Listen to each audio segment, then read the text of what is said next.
Australia's National Security Committee is set to consider a flight ban from India, along with a range of other restrictions, to limit the risk of COVID transmission after the country's record daily infections.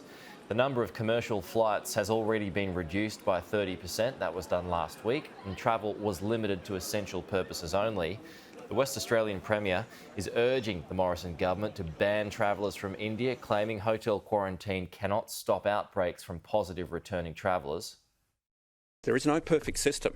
There is no perfect system. But what we need to do is make sure we have more manageable numbers.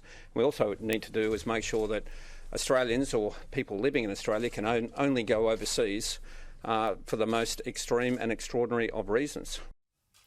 New South Wales Premier Gladys Berejiklian criticised her counterpart in the West, saying the overseas arrival caps put pressure on other states.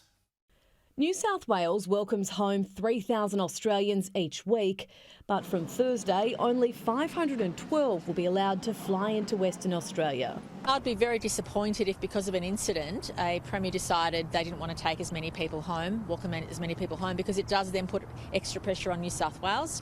But look, these incidents are going to happen. We deal with it. WA Premier Mark McGowan has reduced his cap after a leak from hotel quarantine led to 2 cases of community transmission. But the AMA says this latest leak was preventable. This is a very similar event to the one that occurred in early February, with the likely airborne transmission of the virus between rooms in a hotel that the government's own report had already advised was not suitable for hotel quarantine. Each day there are more than 5,000 people in hotel quarantine in Sydney. So far, more than 180,000 Australians have returned to the country via the New South Wales system. The New South Wales Premier says while hotel quarantine isn't perfect, it is the current best option.